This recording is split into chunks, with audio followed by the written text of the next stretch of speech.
Hello दोस्तों, आप सभी का बहुत बहुत स्वागत है शिवम लश्करी हॉरर चैनल पर। और आज मैं लेकर आ गया हूँ आप लोगों के लिए दो बिल्कुल रियल सच्ची भूतिया घटना। और दोस्तों मुझे उम्मीद है कि आप लोगों को ये कहानियाँ ज़रूर पसंद आएंगी। तो चलिए दोस्तों, बिना देरी करते कहानी को शुरू करते हैं। दोस्तों आज की जो हमारी पहली कहानी है वो कोलकाता से अभय जी की है। अभय की उम्र 25 साल है और इसके साथ जो घटना हुई थी वो सन 2016 में हुई थी। और दोस्तों ये मेरे साथ घटना तब घटी थी जब मैं 10वीं क्लास में था। तो दोस्तों घटना कुछ इस प्रकार है कि मैं अपने दोस्त के साथ शाम के वक्त गांव के एक मंदिर गया था। उस मंदिर के आसपास बहुत घना जंगल था और मैं उस मंदिर से लौटकर वापस घर जा रहा था और तभी अचानक से मुझे किसी की सीटी की आवाज़ आने लगी। मुझे ऐसा लगा कि जैसे किसी शख्स ने बहुत तेज सीटी मारी हो। वो आवाज़ मुझे 2 बार सुनाई दी और फिर मैंने तभी अपने दोस्त से भी पूछा, क्या भाई तुम्हें भी वो आवाज़ सीटी की आवाज़ सुनाई दी है? तब इस बात पे मेरे दोस्त ने कहा, नहीं मुझे कोई भी सीटी की आवाज़ नहीं सुनाई दी। उसके बाद हम दोनों अपने अपने घर चले गए। फिर उसी रात मेरे मम्मी पापा सोने के लिए अपने अपने कमरे में चले गए और मैं भी सोने की तैयारी कर रहा था। और तभी मुझे याद आया कि मेरे स्कूल के शूज़ मेरे घर के बाहर ही पड़े हैं। और फिर मैंने अपने जूते उठाने के लिए जैसे ही घर के बाहर गया तो फिर से मुझे किसी के सीटी की आवाज़ सुनाई दी। मैंने सोचा कि कोई शख्स शराब पीकर ये हरकतें कर रहा है, इसलिए मैंने उस आवाज़ पर ज़्यादा ध्यान नहीं दिया। और तभी दोबारा फिर से मुझे उस सीटी की आवाज़ सुनाई दी। फिर मैंने अपने चारों तरफ देखा लेकिन मुझे कोई भी नहीं दिखाई दिया। मैं सोच ही रहा था कि ये सीटी की आवाज़ कहाँ से आ रही है कि तभी मुझे फिर से वो तीसरी बार सीटी की आवाज़ सुनाई दी। दोस्तों मेरा यकीन मानिए वो आवाज़ मेरे सामने से आ रही थी और जबकि मेरे सामने कोई भी नहीं था। यह सब देखकर मैं बहुत ज़्यादा डर गया और फिर मैं अपने घर के अंदर चला गया और फिर मैंने अपने घर का दरवाज़ा अंदर से बंद कर लिया।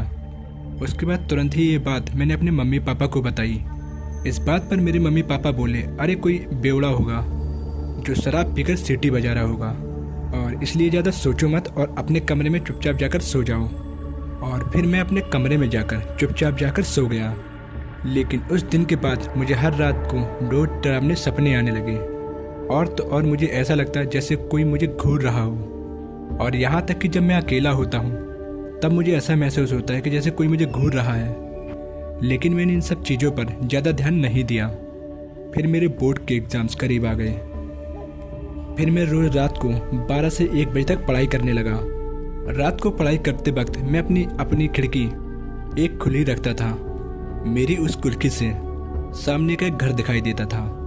ऐसे ही एक रात मैं रात को पढ़ाई कर रहा था।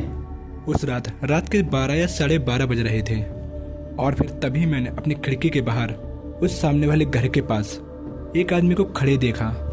वो आदमी उस घर के बाहर खड़ा होकर सीधे मुझे ही देख रहा था। वो आदमी मुझे कुछ ज़्यादा ही अजीब लग रहा था और न जाने क्यों मुझे उस आदमी को देखकर बहुत ज़्यादा डर भी लग रहा था। थोड़ी ही देर बाद वो आदमी वहीं पर खड़े होने के बाद न जाने अचानक से कहाँ गायब हो गया। यह सब देखकर मैं बहुत ज़्यादा डर गया। फिर मैंने सोचा कि चलो सही तो है, कम से कम वो आदमी चला तो गया और अब मुझे पढ़ाई करने में कोई दिक्कत नहीं होगी। फिर उसके 3-4 दिन बाद ही उस आदमी को अपने घर के बाहर खड़ा देखा। हर रात वो आदमी उस घर के सामने से मेरी खिड़की की तरफ सीधा मुझे ही देखता और एकदम से पता नहीं कहाँ गायब हो जाता। मैंने बहुत कोशिश की इस बात को नज़रअंदाज करने की और अब मेरी हिम्मत जवाब देने लगी थी, इसलिए ये बात मैंने अपने मम्मी पापा को बताई। मेरी बात सुनकर मेरी मम्मी ने मुझसे कहा कि अब तुम बिल्कुल से वो वाली खिड़की बिल्कुल बंद रखोगे। और फिर मैं उसे खिड़की को हमेशा के लिए बंद रखने लगा। खिड़की बंद रखने के बाद मुझे कुछ दिनों तक कोई भी परेशानी नहीं हुई। लेकिन कुछ दिन बीतने के बाद ही अचानक से रात को सोते वक्त मेरा बेड हिलने लगा और कई बार रात को मैं अपने बेड पर पढ़ाई कर रहा होता और तभी अचानक से बेड हिलने लगता था। मैं सोच में पड़ जाता था कि यार ये सब हो क्या रहा है। लेकिन कुछ समय बाद ही एकदम से बेड हिलना बंद हो जाता था और कई बार तो सोते वक्त मेरा कोई तकिया खींचता था और जब मैं उठकर देखता था तो मेरे आसपास कोई भी नहीं होता था। एक बार तो रात के वक्त मैं कुछ ज़्यादा ही डर गया था। डर के मारे मैं रोने लगा था। उस रात मैं अपनी पूरी रात अपनी मम्मी के साथ सोया था। धीरे धीरे ये घटनाएं मेरे साथ बढ़ने लगीं। अब तो मेरे कमरे में सोते वक्त अजीब अजीब सी आवाज़ें आने लगी थीं। रात को सोते वक्त मेरे बिस्तर का अचानक से हिलना, मेरे तकिए का खींचा जाना, कमरे से अजीब अजीब सी आवाज़ें आना नींद में भयानक सपने आना, ये सब अब बहुत ज़्यादा होने लगा था।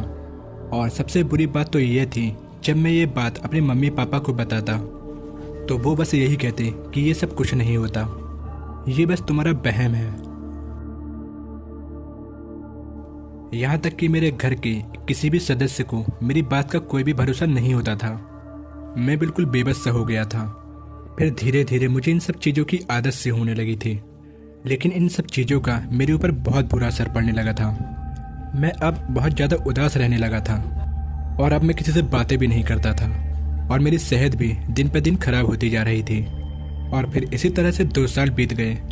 फिर 12वीं क्लास के बाद मेरी हालत बहुत ज़्यादा खराब हो गई थी। मैं बिल्कुल बेजान सा हो गया था।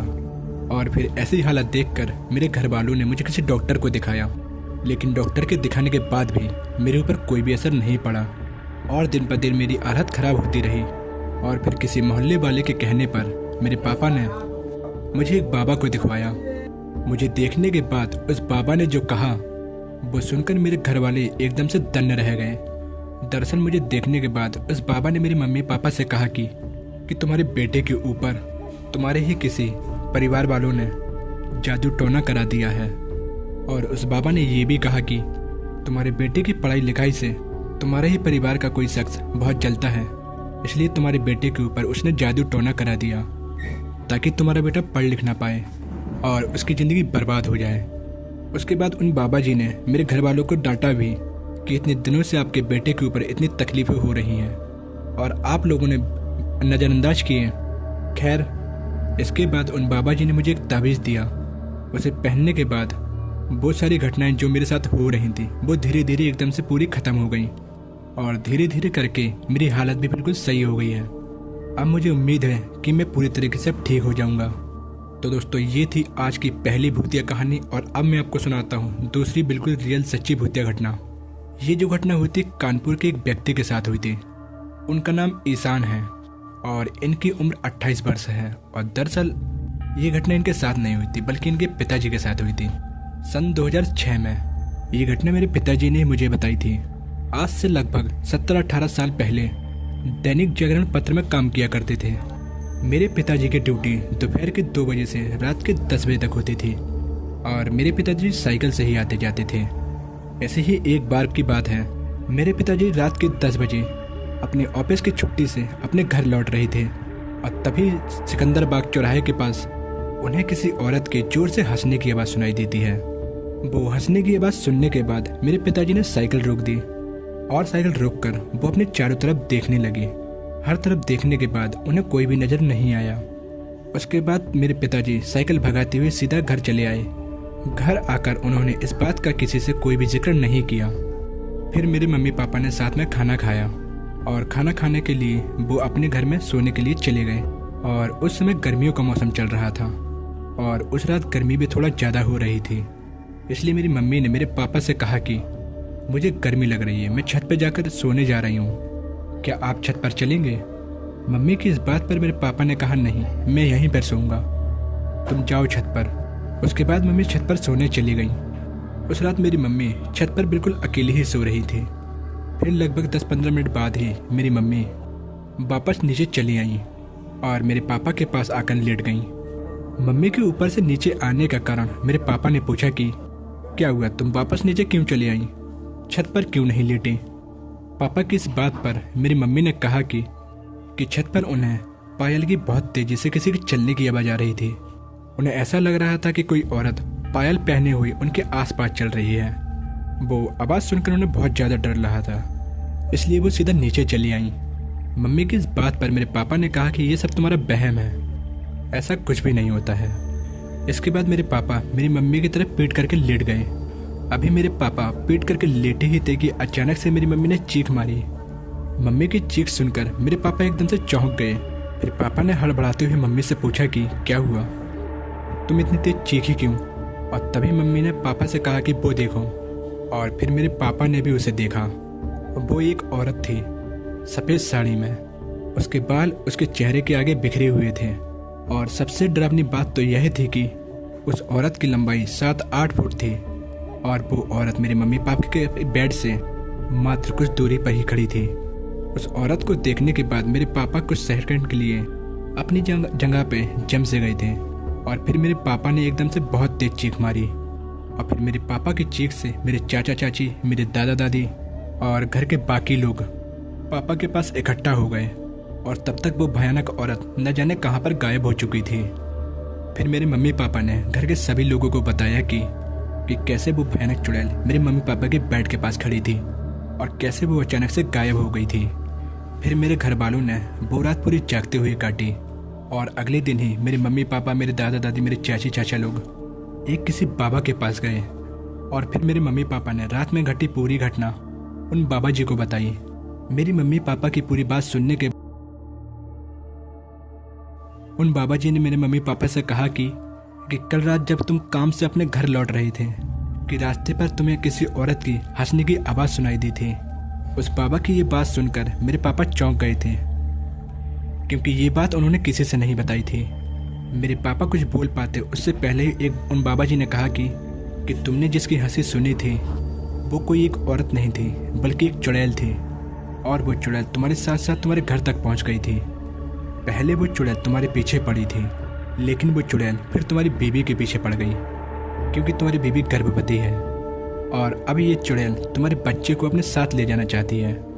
उस बाबा की बताई हुई सारी बातें बिल्कुल सच थी क्योंकि उस समय मैं अपनी मम्मी के पेट में था। लेकिन मेरे घर वाले उन बाबा जी की बात ही सुनकर बहुत ज़्यादा डर गए थे कि वो चुड़ैल मुझे अपने साथ ले जाना चाहती है। मेरे घर वालों को डरा हुआ देख उन बाबा जी ने कहा कि आप लोगों को डरने की कोई भी ज़रूरत नहीं है। मेरे होते हुए वो तुम्हारे बच्चे को एक खरौच भी नहीं मार सकती। उसके बाद उन बाबा जी ने मेरे मम्मी पापा को एक एक ताबीज़ दिया और हमारे घर में एक पूजा कराई। उसके बाद वो भयानक चुड़ैल हमारे घर वालों को कभी नहीं दिखी। तो दोस्तों ये थी आज की 2 बिल्कुल रियल सच्ची भूतिया घटना। उम्मीद है आप लोगों को ये मेरी कहानी पसंद आई होगी और आप लोगों की इस कहानी में क्या राय है मुझे कमेंट सेक्शन में ज़रूर बताइएगा। और अगर आपको मेरी कहानियाँ अच्छी लगती हैं तो आप मेरी वीडियो को लाइक कर दीजिएगा और साथ ही मेरे चैनल को सब्सक्राइब कर दीजिए। इससे क्या होता है कि जैसे मैं कोई न्यू वीडियो बनाऊंगा दोस्तों सबसे पहले आपके पास पहुँचेगी। तो दोस्तों मिलते हैं आपको इसे कि अगली वीडियो में, तब तक के लिए बाय।